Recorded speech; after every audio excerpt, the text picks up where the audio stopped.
15,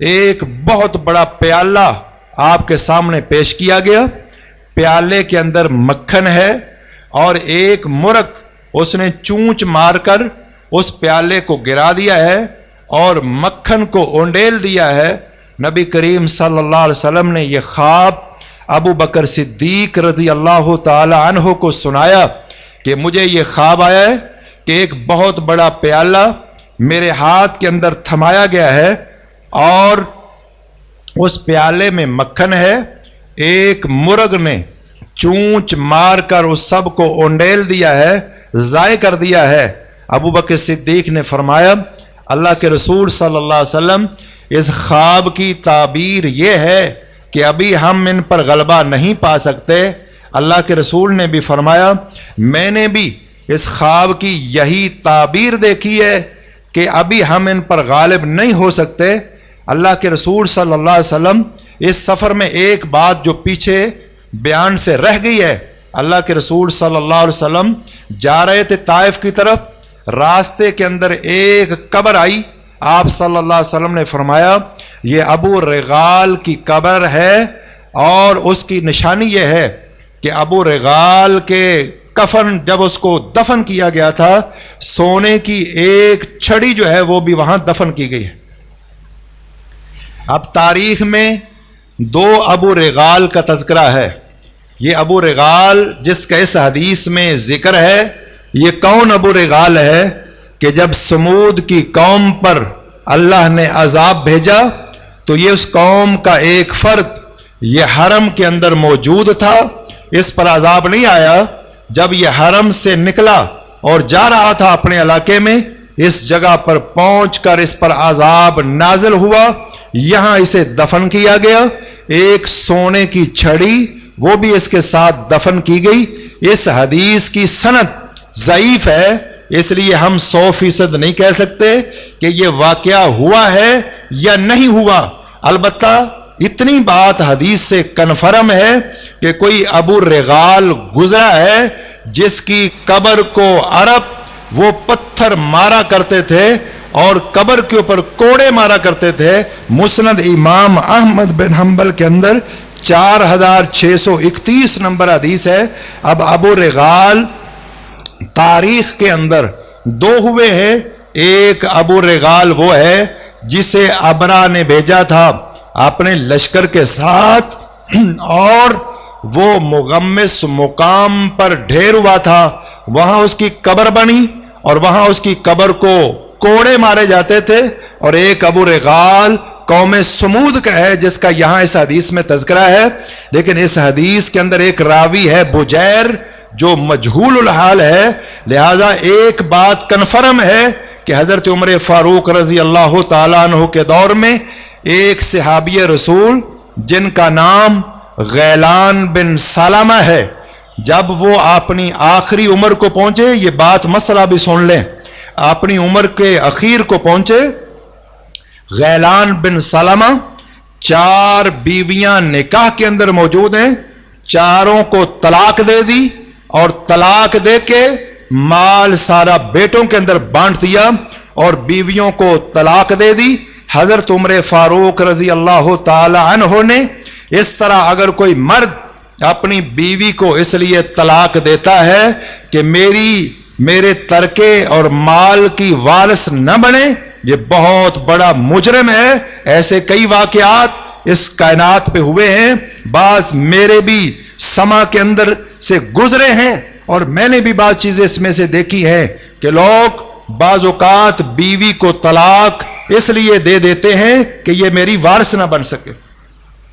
یہ بہت بڑا جرم ہوتا ہے کہ جس نے زندگی ساتھ گزاری ہے. اور بعض لوگ میراث اپنے بیٹوں میں بانٹ دیتے ہیں, بیٹیوں کو بھی نہیں دیتے, نہ پوچھتے ہیں, نہ ماں باپ اگر زندہ ہو ان کو دیتے ہیں, نہ بیوی کو دیتے ہیں, صرف بیٹوں کے اندر بانٹ دیتے ہیں. یہ بالکل درست نہیں ہے. ہاں اگر بیوی بھی کہے میرا مال بانٹ دو اور بیٹیاں دل کی 100% خوشی کے ساتھ اگر وہ خود کہیں تو اس میں چلو کوئی گنجائش ہو سکتی ہے، لیکن بغیر پوچھے بغیر رضا کے مال بیٹوں میں بانٹ دینا، بعض اوقات ماں باپ بھی زندہ ہوتے ہیں، ان کا حصہ بھی ہوتا ہے، ان کو محروم، بیٹیوں کو محروم، بیوی کو محروم، یہ مسلمانوں کا طریقہ نہیں ہے۔ ذکر کر رہا تھا کہ مسند امام احمد بن حنبل کے اندر 4631 نمبر حدیث ہے، حضرت عمر فاروق کو پتا چلا کہ غیلان بن سلامہ نے اپنی 4 بیویوں کو طلاق دے دی ہے اور طلاق دے کے مال بیٹوں کے اندر بانٹ دیا ہے۔ حضرت عمر فاروق رضی اللہ تعالیٰ عنہ نے فرمایا مجھے لگتا ہے کہ شیطان آسمان دنیا سے جو خبریں چراتے ہیں، کسی شیطان نے خبر چرائی ہے کہ تیری موت قریب ہے، پھر شیطان نے تجھے الہام کیا ہے کہ تیری موت قریب آ گئی ہے، تو نے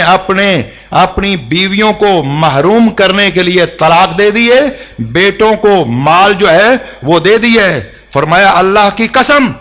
اگر تو نے اپنی بیویوں سے رجوع نہ کیا، واپس اپنے نکاح میں نہ رکھا اور مال جو ہے اس کو اپنے بیٹوں سے واپس نہ لیا کہ سب ورثاء میں تقسیم ہو، اور بیویوں سے رجوع نہ کیا، تو میں تجھے اس طرح تیری قبر کو کوڑے ماروں گا جس طرح ابو رغال کی قبر کو کوڑے مارے جاتے ہیں۔ مسند احمد بن حنبل کی یہ حدیث بالکل صحیح ہے۔ اس سے یہ ثابت ہوتا ہے کہ عین ممکن ہے یہ ابو رغال ابرا والا ابو رغال ہو، اس کی قبر کو عرب کوڑے مارتے ہوں، یا سمود کا جس کے بارے میں یہ ضعیف حدیث ہے کہ وہ حرم کے اندر موجود تھا جب اللہ کا عذاب آیا، اور حرم سے نکلتے جب اس مقام پر پہنچا تو عذاب نے آ لیا، وہاں اس کی قبر بنائی گئی، قبر کے اندر ایک سونے کی لاٹھی بھی تھی اس کے ساتھ، اس کو بھی دفن کیا گیا۔ تو بہرحال ایک واقعہ یا دونوں واقعے واللہ عالم، کم از کم ایک واقعہ جو ہے وہ بالکل صحیح ہے۔ حضرات یہ غیلان بن سلامہ کون ہیں جن کا بھی تذکرہ آئے گا کہ غیلان بن سلمہ جب مسلمان ہوئے تھے، بعد میں ابھی تو طائف فتح نہیں ہوا، بعد میں جب مسلمان ہو گئے نکاح کے اندر 10 بیویاں ہیں، 10 بیویاں۔ رسول اللہ صلی اللہ علیہ وسلم نے فرمایا ایک مسلمان 10 بیویاں نہیں رکھ سکتا، حالت کفر میں 10 بیویاں نکاح میں ہیں، فرمایا ایک وقت میں 4 بیویاں رکھ سکتے ہو، 4 کا انتخاب کر لو، باقی سب کو فارغ کر دو۔ تو غیلان بن سلمہ نے 4 بیویوں کو رکھ لیا اور باقی سب کو فارغ کر دیا، اور حضرت عمر فاروق کے دور میں انہوں نے 4 کو طلاق دے دی اور مال بیٹوں میں بانٹ دیا تھا اپنی آخری عمر میں جس کے بارے میں حضرت عمر فاروق نے فرمایا تھا ضرور بالضرور اپنی بیویوں سے رجوع کرو گے، مال کو واپس لو گے، ورنہ میں تمہاری قبر کو اس طرح کوڑے ماروں گا جس طرح ابو رغال کی قبر کو کوڑے مارے گئے۔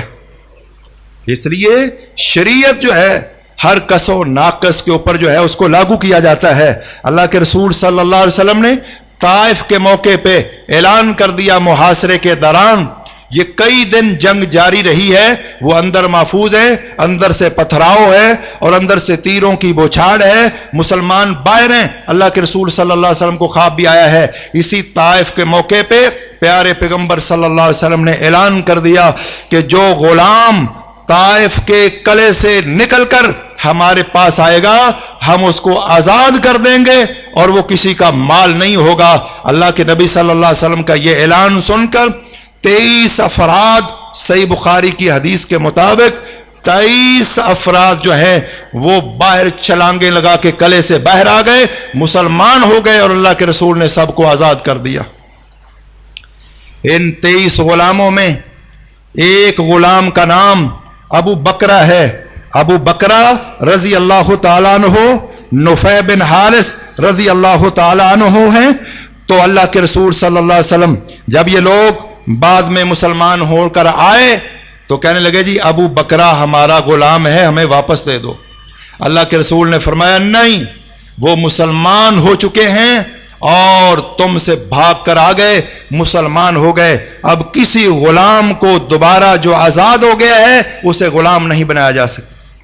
گویا کہ طائف کی لڑائی میں 23 غلاموں کو یہ فائدہ پہنچا کہ وہ آزاد بھی ہو گئے اور اللہ تبارک و تعالیٰ نے اسلام کی نعمت سے مالا مال بھی کر دیا۔ اللہ کے رسول صلی اللہ علیہ وسلم نے خواب دیکھا، ابو بکر نے تعبیر کی، خود تعبیر کی، معاویہ بن نوفل دیلی ایک بہت ماہر شخص سے فرمایا مشورہ دیجئے۔ پیارے پیغمبر صلی اللہ علیہ وآلہ وسلم کو صحابی رسول معاویہ بن نوفل دیلی نے مشورہ دیا کہ اللہ کے رسول صلی اللہ علیہ وسلم، یہ جو ثقیف کے لوگ طائف کے قلعے میں محصور ہو گئے ہیں، ان کی مثال ایک لومڑی کی مثال ہے جو اپنے بھٹ کے اندر گھس گئی ہو، یعنی اپنے سوراخ کے اندر گھس گئی ہے۔ اگر آپ ڈٹے رہیں تو ان کو نکال لیں گے، لیکن اگر آپ محاصرہ ترک کر دیں تو یہ آپ کو کوئی نقصان نہیں پہنچا سکتے، یعنی ان کا کوئی خوف اور خطرہ نہیں ہے۔ اللہ کے رسول صلی اللہ علیہ وسلم نے مشورہ کرنے کے بعد فرمایا کہ کل ہماری واپسی ہوگی۔ صحابہ کرام رضوان اللہ علیہ اجمعین میں سے بعض نے فرمایا اللہ کے رسول صلی اللہ علیہ وسلم، کیا ہم واپس پلٹ جائیں گے اس حال میں کہ ابھی طائف فتح نہیں ہوا؟ رسول اللہ صلی اللہ علیہ وسلم نے فرمایا ٹھیک ہے، حملہ کر دیجئے۔ صحابہ کرام حملے کے لیے گئے۔ جب حملہ ہوا، ادھر سے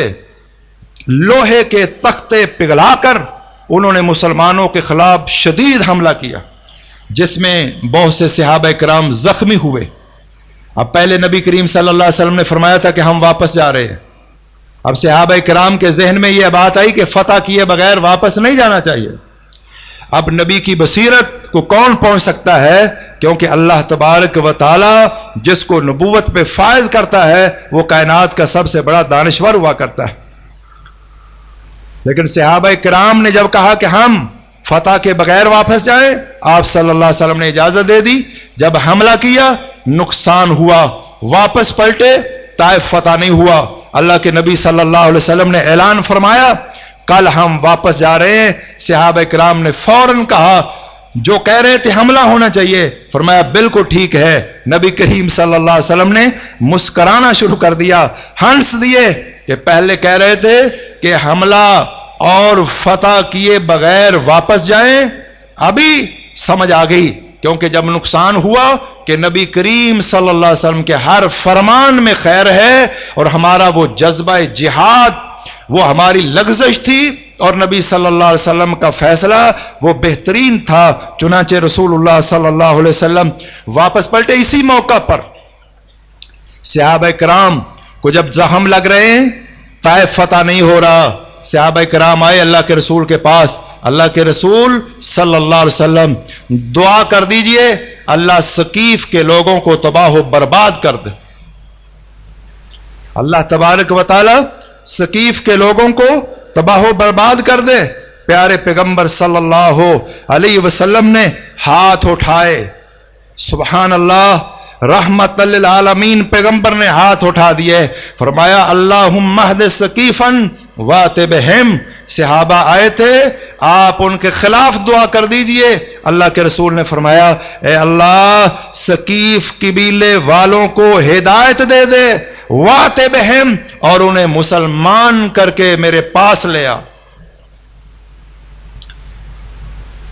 آپ سے ان کے خلاف دعا نہیں کی، بلکہ ان کے حق میں دعا فرما دی، اے اللہ انہیں ہدایت دے دے اور مسلمان بنا کے ان کو میرے پاس لے آیا۔ نبی کریم صلی اللہ علیہ وسلم نے محاصرے کو ختم فرمایا۔ ادھر صحابہ کرام کا ایک گروہ جعیرانہ کے مقام پر آپ صلی اللہ علیہ وسلم نے مقرر فرمایا تھا، 30,000 اونٹ، 40,000 بکریاں، 6,000 قیدی اور 4,000 اوقیہ چاندی جو ہے، یہ سارا ساز و سامان جعیرانہ، یہ مدینہ مکہ سے باہر ہل کے اندر ایک جگہ ہے جہاں سے آج بھی لوگ وہاں جا کر احرام باندھ کے واپس آ کر عمرہ کرتے ہیں۔ کچھ مسجد عائشہ سے کرتے ہیں، کچھ جعیرانہ سے کرتے ہیں کہ وہ بھی حرم سے باہر ہے۔ سارے لوگ،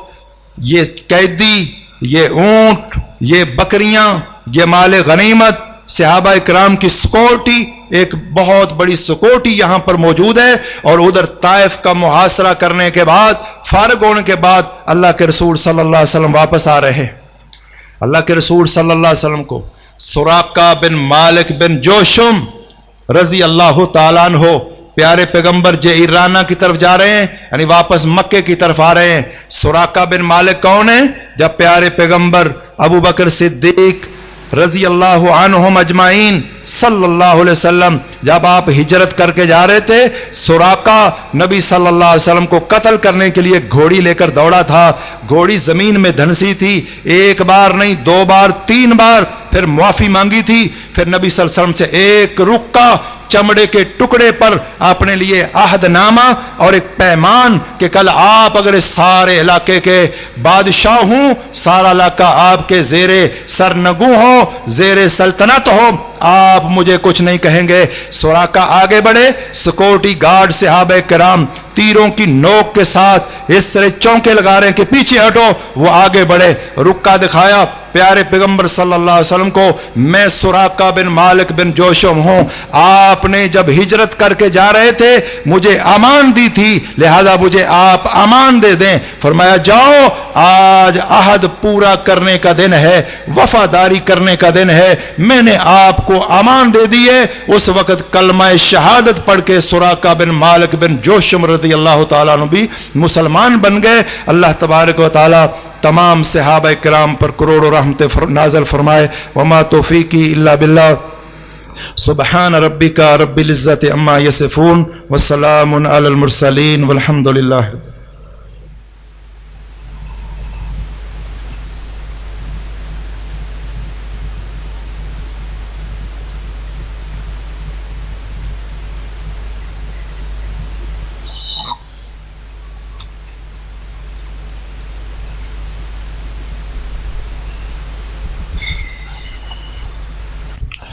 إن الحمد